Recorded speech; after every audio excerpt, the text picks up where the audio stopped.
लोकसभा चुनाव को लेकर हरियाणा में सभी राजनीतिक दलों ने अपनी सक्रियता बढ़ा दी है। इसी कड़ी में पदयात्राओं, रैलियों, जलसों, बैठकों का सिलसिला तेज हो गया है। एक माहौल चुनावी होता नजर आ रहा है।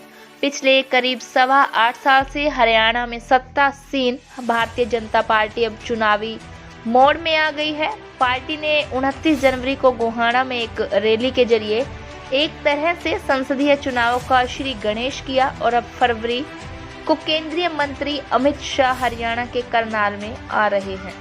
इससे पहले पार्टी संसदीय चुनाव को लेकर 2 दिवसीय अधिवेशन भिवानी में कर चुकी है। मुख्य विपक्षी दल कांग्रेस ने भी अपनी चुनावी तैयारियां शुरू कर दी है। वैसे भी कांग्रेस नेता हरियाणा में राहुल गांधी की भारत जोड़ो यात्रा को मिले समर्थन के बाद काफी उत्साहित नजर आ रहे हैं। चुनाव को लेकर आम आदमी पार्टी भी इस बार ताल ठोकने की तैयारी में है, तो इनेलो का फोकस फिलहाल विधानसभा चुनाव पर अधिक है।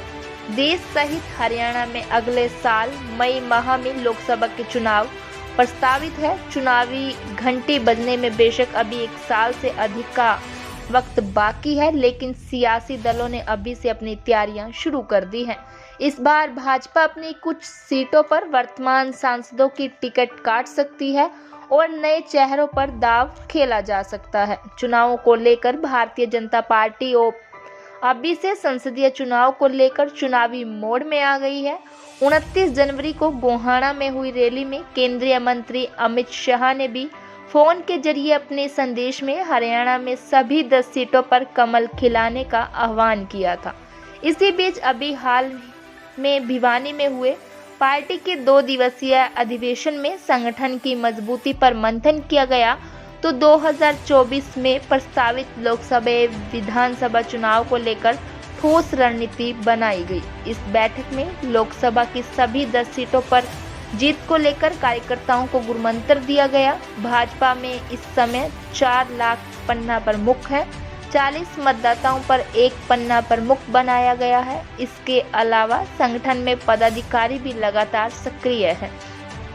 बैठक में सोनीपत, सिरसा और रोहतक संसदीय क्षेत्र को लेकर खास मंथन किया गया है। मई 2019 के संसदीय चुनाव में भारतीय जनता पार्टी ने सिरसा, रोहतक व सोनीपत की सीटों पर जीत दर्ज कर ली थी। अक्टूबर 2019 में हुए विधानसभा चुनाव में पार्टी को इन संसदीय क्षेत्रों के अंतर्गत आने वाली 27 विधानसभा क्षेत्रों में से भाजपा को महज 6 सीटों पर जीत मिली थी। भारतीय जनता पार्टी की ओर से संसदीय चुनाव को लेकर कुछ सीटों पर चेहरों का बदला भी जा सकता है। कुलदीप बिश्नोई के भाजपा में आ जाने के बाद हिसार संसदीय सीट पर समीकरण बदल गए हैं।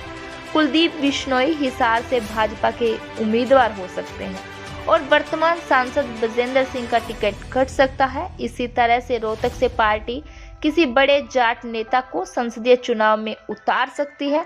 रोहतक से पार्टी कैप्टन अभिमन्यु और पार्टी के प्रदेश अध्यक्ष ओम प्रकाश धनखड़ जैसे चेहरों पर दाव खेल सकती है। पिछली बार रोहतक से भाजपा के अरविंद शर्मा सांसद चुने गए थे। सूत्रों से मिली जानकारी के अनुसार सोनीपत से रमेश कौशिक भाजपा के सांसद निर्वाचित हुए थे। ऐसे में पार्टी इस बार जातीय समीकरणों का ध्यान में रखते हुए रोहतक से किसी जाट को टिकट दे सकती है।